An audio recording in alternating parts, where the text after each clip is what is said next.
Hello everyone, welcome back to brain booster. बहुत सारे students मुझे बोल रहे थे कि भैया मेटल एंड नॉन मेटल पढ़ा दो। कल मैं लाइव आया था तो वहाँ पे भी मुझे बोला गया कि मेटल एंड नॉन मेटल भैया पढ़ा दो। तो आज मैं metal and non metal chapter को लेकर आ गया हूँ एंड फुल अच्छे तरीके से आपको पढ़ाने वाला हूँ, जो कि आपको फटाफट समझ में भी आ जाएगा एंड हम लोग कम टाइम में रिविजन कर लेने वाले हैं। ओके, एंड ये एकदम आप बेसिक से ये चैप्टर पढ़ भी नहीं रहे हो क्योंकि आप बहुत पहले पढ़ चुके होगे। आज इसे हम लोग थोड़े डिटेल में पढ़ने वाले हैं, तो एक-एक करके स्टार्ट करते हैं एंड फटाफट इस चैप्टर को फिनिश कर देते हैं। ओके, तो सबसे पहली बात, मेटल क्या है? Metal are substance that usually show lustre, hardness and conduct electricity. यानी कि धातु वे पदार्थ होते हैं जिन्हें समानतः समानतः चमक, कठोरता होती है, अतः और ये विद्युत के सुचालक होते हैं। क्या आपने लोहे को देखा है, यानी कि आयरन? जी भैया देखे हैं। आयरन को आपने जब देखा, क्या उसमें चमक है? जी भैया, उसमें चमक थोड़ी होती है। क्या वो कठोर है? यानी कि क्या उसमें हार्ड हार्ड है वो? जी भैया है। क्या उसमें विद्युत सुचालक करता है, यानी कि इलेक्ट्रिसिटी कंडक्ट करता है? जी भैया, ये सारी चीज़ें। तो क्या वो मेटल हुआ?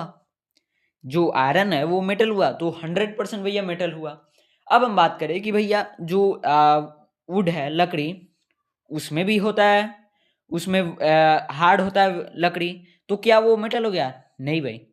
मेटल वो होता है जिसमें क्या होता है, लस्टर होता है, यानी कि चमक होती है, हार्डनेस होती है, इलेक्ट्रिसिटी कंडक्ट करता है।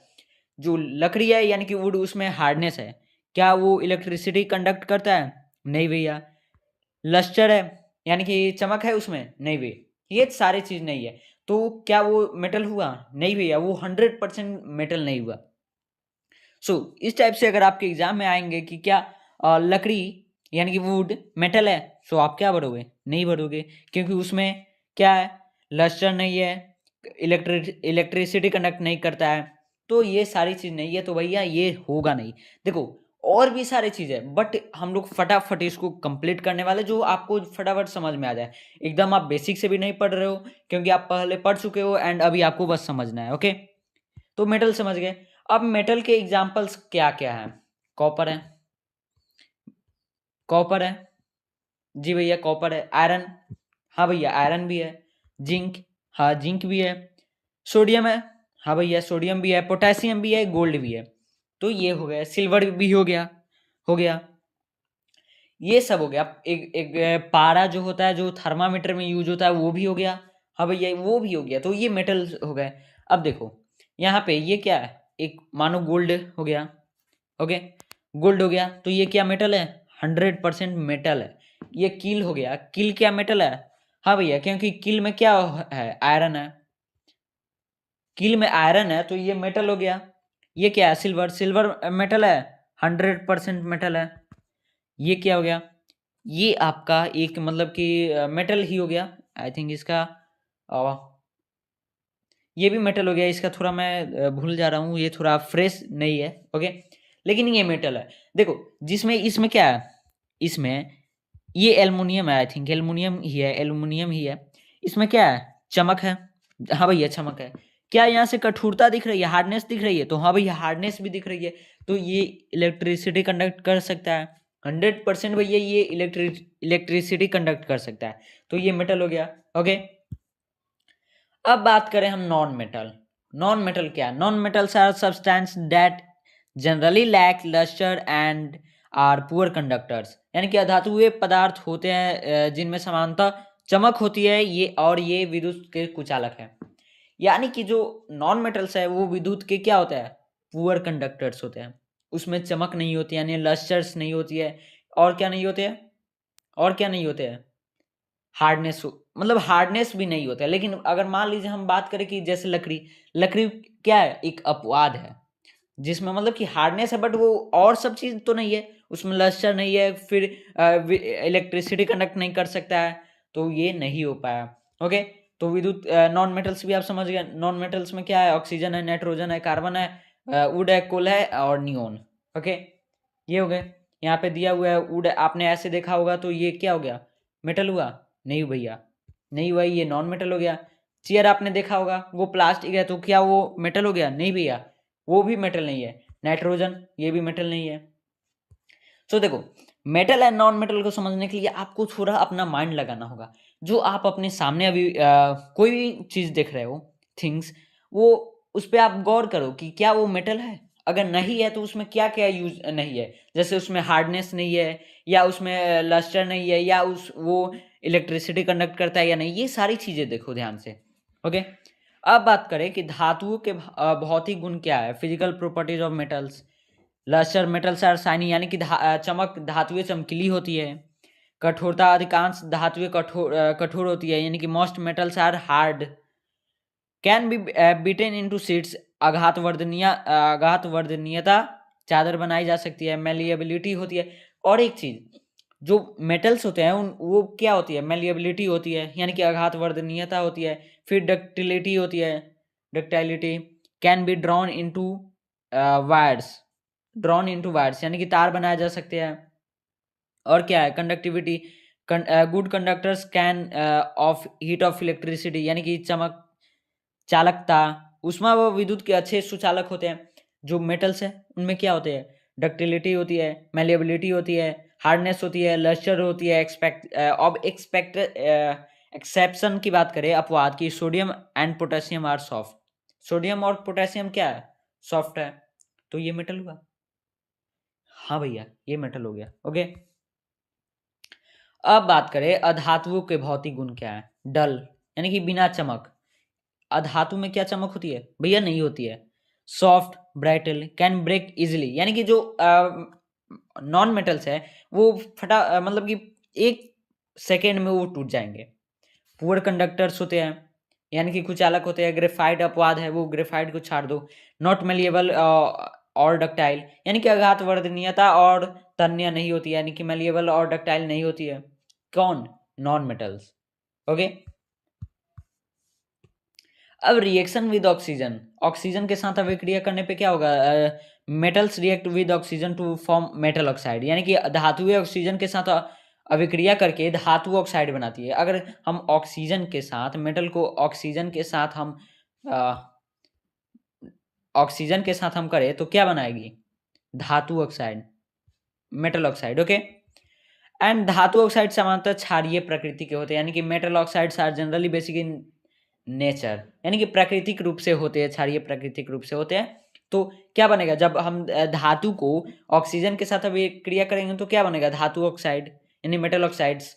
Okay, examples, magnesium plus oxygen equal to magnesium oxide, यानी कि मैग्नीशियम के साथ हम ऑक्सीजन के साथ मैग्नीशियम की करें तो मैग्नीशियम ऑक्साइड बनेगा। स्पेशल केस में क्या होता है? एल्युमिनियम ऑक्साइड अम्लीय और क्षारीय दोनों गुण दिखा देता है।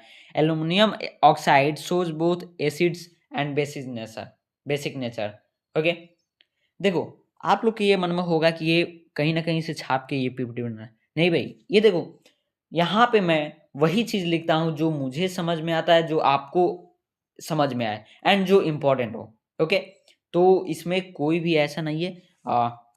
एंड देखो, बहुत सारे लोग क्या कर रहे हैं कि फर्स्ट में ही वीडियो को छोड़कर चले जा रहे हैं, लेकिन इस वीडियो को लास्ट तक देखो, तभी आपको कुछ भी समझ में आएगा। एंड देखो, ये मतलब कि 20 से 25 मिनट की क्लास रहने वाली है मेरे हिसाब से। 20 से 25 मिनट से भी कम में भी खत्म हो सकती है, तो ये मेरे ऊपर है। ओके, अब बात करें पानी के साथ जब अभिक्रिया करेगी, यानी कि रिएक्शन विद वाटर, तो some metals react with water to reform metal hydroxide and hydrogen gas.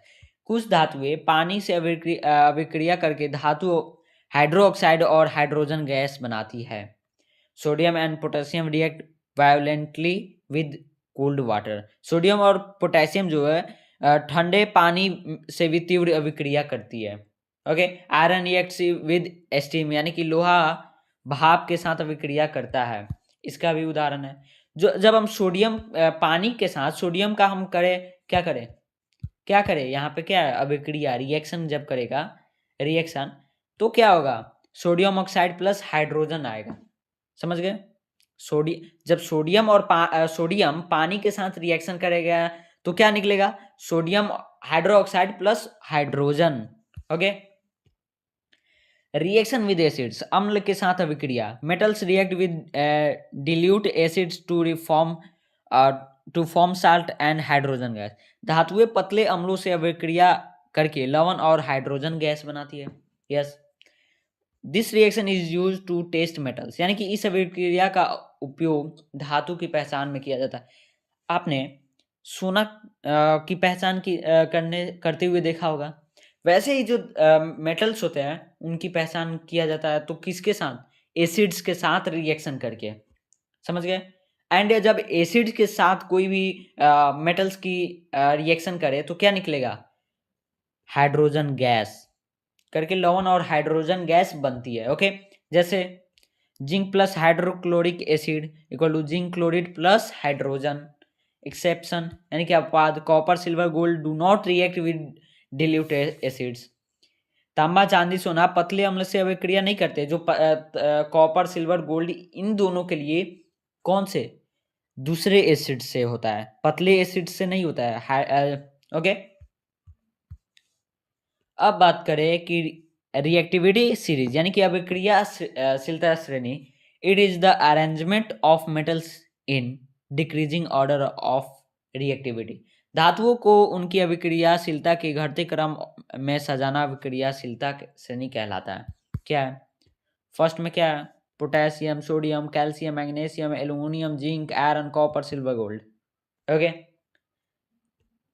सो ये सब क्या हो गए? ये मेटल्स हो गए। Okay, uses predict displacement reactions यानी कि विस्थापन अभिक्रिया की भविष्यवाणी। जब हम रिएक्शन करते हैं तो इनके साथ हम लोग करते हैं potassium, sodium, calcium, magnesium, aluminium, zinc, iron, copper, silver, gold. Okay, and देखो इस चैप्टर को थोड़ा डिटेल में पढ़ने के लिए हमें ज़्यादा टाइम चाहिए। एंड अभी मतलब कि जैसे कि अब हम लोग अभी थोड़ी ज़्यादा तैयारी कर रहे हैं रामबाण सीरीज के लिए। वैसे ये कुछ स्टूडेंट्स ने बोला कि भैया ये चैप्टर पढ़ा दो कुछ थोड़ा सा, तो मैंने ये चैप्टर ला दिया। बट आपको ये सारी चीज़ें थोड़ा डिटेल में हम लोग पढ़ाएंगे रामबाण सीरीज में। ओके, सो आगे बढ़ते हैं। यूजेज ऑफ मेटल्स यानी कि धातुएं के उपयोग कहाँ होती है? ब्रिज बनाने में, बिल्डिंग्स बनाने में, यानी कि लोहा का यूज कहाँ होता है? पुल और भवन बनाने में। कॉपर का इलेक्ट्रिकल वायर्स यानी कि तांबा का कहाँ यूज होता है? विद्युत तार में। एल्यूमिनियम का यूटेंसिल्स, एयरक्राफ्ट, विमान, यानी कि जो एल्यूमिनियम बर्तन और विमान में यूज होता है। ओके, क्रोसियन यानी कि क्षारण, जंग लगना। Corrosion is the slow destruction of metals by air and moisture. आपने जब क्यों बताया जाता है कि जो लोहे के होते हैं, लोहे उसको पानी और हवा से दूर रखने के लिए।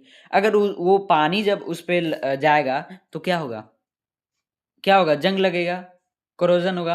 तो इस कारण से उसे मतलब कि हवा और नमी से मतलब बचाया जाता है, क्योंकि यहाँ पे क्षरण, हवा व नमी, सारी चीजें हो गई।